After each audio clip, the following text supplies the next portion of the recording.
On immigration, our team in Texas is saying that you guys are starting to give smartphones to border crossers, hoping that they'll use the phones to check in or to be tracked.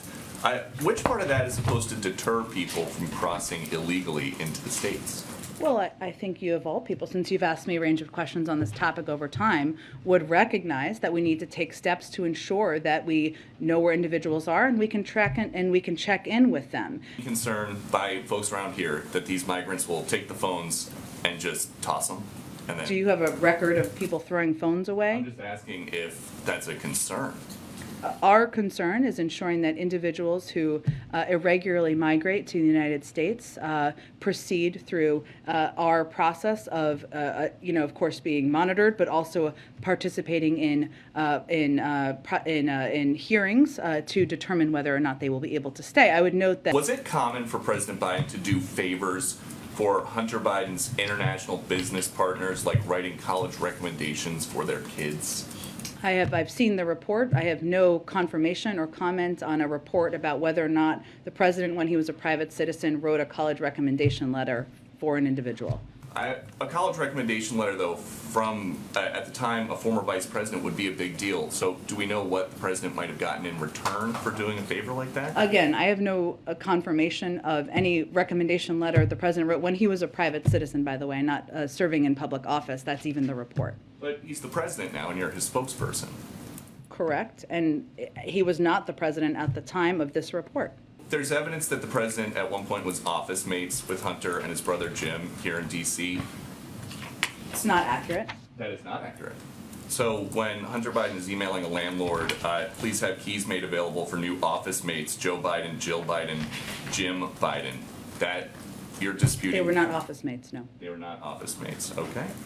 Great. Of Section 42, there are a lot of Democrats, particularly Democratic senators, up for re-election who worry that you don't have a plan to either stop the spring surge of undocumented immigrants or handle it. What do you say to those Democrats? And we would certainly welcome efforts of anybody to work with us on that. But as we're implementing this over the course of the next 5 weeks, if I'm doing my math correctly, we've also surged resources from the Department of Homeland Security, and we will continue to take additional steps to implement and make clear that this is not the time to come, that there are... That the administration will be taking additional steps to make clear this is not the time to come. That was, of course, a pretty explicit message from the president and others last year, do not come. Is that still the message on May 24th? Yes. What impact do you expect to have on the spring surge with those kinds of measures? I would really point you to the Department of Homeland Security to make any projections of that, because we have not made any projections of what it will mean in terms of the ending of Title 42 either. Resources, what training was he talking about? What was the latest training the U.S. troops have done? There's not new training to report out to you. What he was really emphasizing, and the important part here is what Secretary Austin was also talking about, is the military equipment that has been provided that has allowed them to fight this war. President Biden today told union members, Amazon, here we come.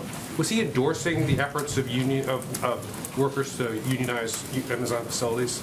What he was not doing is sending a message that he or the U.S. government would be directly involved in any of these efforts or take any direct action.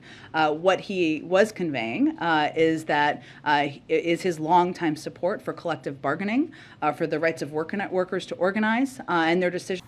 That's why I created the White House Task Force on Worker Organization Empowerment, to make sure the choice to join a union belongs to workers alone. And by the way, Amazon, here we come. Watch. The president today, as he was talking about his vow to stand by Ukrainians, added a line, and by the way, if I've got to go to war, I'm going with you guys. Can you clarify what that meant?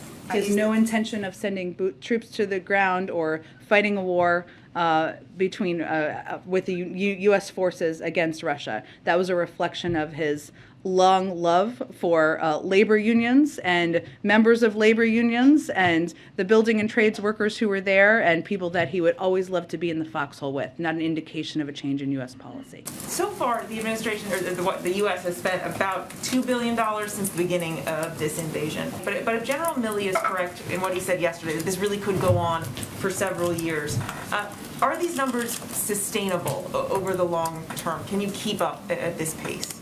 For some time. It doesn't mean it will look exactly the same, or the needs or the resources will be exactly the same, and that is something we will continue to assess in our conversation. Of course, committed to continuing to support their recovery from this, their continued fight from this, but I can't make an assessment about sustaining, because obviously this war and the needs will change over the course of time.